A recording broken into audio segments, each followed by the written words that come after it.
Bonjour, c'est l'ami de paracha de Miriam Neshama, Vaetranan.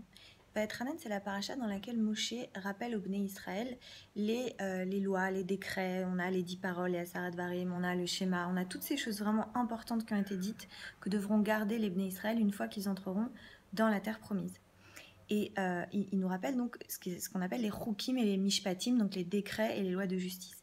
Et les Chukim et les Mishpatim, les mitzvot en général, les commandements, c'est quelque chose qui peut sembler un petit peu difficile dans le fait d'être juif existentiellement au monde, dans un monde moderne, puisque comme vous le savez, la modernité est basée sur la notion d'autonomie et de rationalité, ce qui implique le libre arbitre et le sens qu'on demande aux choses qu'on fait.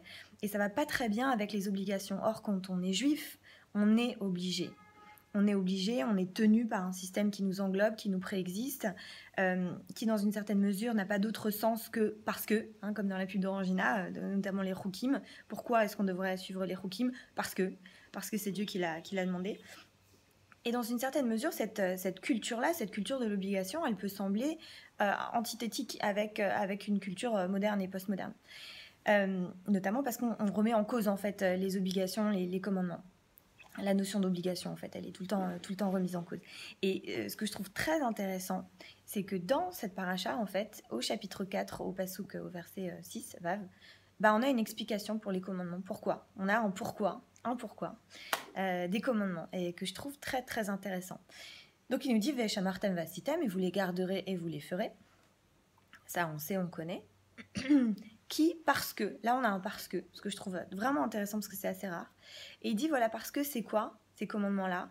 C'est Chormatrem ou Binatrem. Il dit deux choses en fait. Il dit déjà dans un premier temps Chormatrem ou Binatrem, donc c'est votre sagesse et c'est votre compréhension. Et ça, je trouve ça absolument fascinant parce que c'est une manière de nous rappeler cette règle éthique centrale qui est de dire qu'en fait la sagesse, c'est pas quelque chose qu'on dit, c'est quelque chose qu'on fait. Donc ce qu'on nous dit là, c'est que les actions, elles incarnent littéralement la sagesse et la compréhension. Ça nous rappelle à quel point les mots, c'est bien, c'est gentil, c'est inspirant, mais c'est pas ça qui fait la sagesse. La sagesse, elle se dit en se faisant. Et je veux dire, moi là je vous parle, c'est facile, hein. La question c'est est-ce que dans mes actions, j'incarne la compréhension, la sagesse? Eh ben, je peux vous répondre très facilement, non, pas toujours. Et c'est pour ça que je travaille sur moi, et c'est ça le travail spirituel, hein.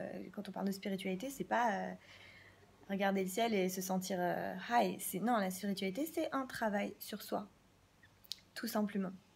Donc ça, c'est la première chose qu'on nous dit que je trouve extrêmement puissante, ce rappel-là que les principes nobles se vivent, se voient dans les actions.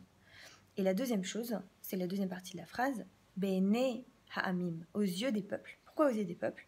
Parce que, regardons les choses en face, quand on est juif, on a une prétention. Et cette prétention, c'est d'être un peuple de prêtres élus par le Dieu créateur du monde, pour œuvrer comme prêtre pour le compte de l'humanité. Donc c'est une responsabilité. Et la question, c'est est-ce qu'on assure?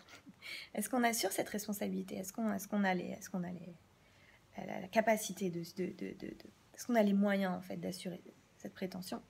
Et là, c'est pour ça qu'on nous parle de l'importance des actions et des commandements et des règles éthiques par lesquelles on vivra, parce qu'aux yeux des gens, ce sont nos actions qui vont parler de notre éthique, qui vont parler de notre sagesse. Ce n'est pas nos mots, ce sont nos actions, c'est le comportement qui parle de l'éthique qu'on prétend incarner. Et là, on en vient à quelque chose de très important dans la vie sociale, parce qu'on le voit malheureusement trop souvent avec les personnages publics qui sont censés incarner certaines vertus de sagesse et d'éthique, donc notamment les rabbins ou les hommes politiques, avec souvent beaucoup de manquements justement dans les actions à ces principes-là qui sont censés incarner. Et quand on dit les Néhamim aux yeux des peuples, on peut voir ça à l'échelle collective, donc en tant que juif vis-à-vis du monde, mais on peut aussi voir ça à l'échelle individuelle, c'est-à-dire chacun d'entre nous, la sagesse qu'on prétend avoir, elle est vue par les autres dans nos actions. Et c'est vraiment ça la kavana et l'invitation que je voulais partager avec vous cette semaine, c'est est-ce qu'on peut se rappeler en fait cette exigence-là, cette exigence éthique, qui est que l'éthique s'exprime non pas dans les paroles, la sagesse, la bina, chokhma bina, la sagesse et la compréhension, elle s'exprime dans nos actions. Donc est-ce qu'on peut revenir à cette exigence-là de regarder nos actions et de se demander à chaque fois qu'on agit, est-ce que j'incarne ces valeurs-là? Voilà. Et si je ne les ai pas incarnées hier, peut-être que je peux les incarner maintenant ou demain. Voilà. C'était la minute Parashat de Mira Neshama. N'hésitez pas à liker, à partager, à commenter et à partager surtout. Shabbat Shalom.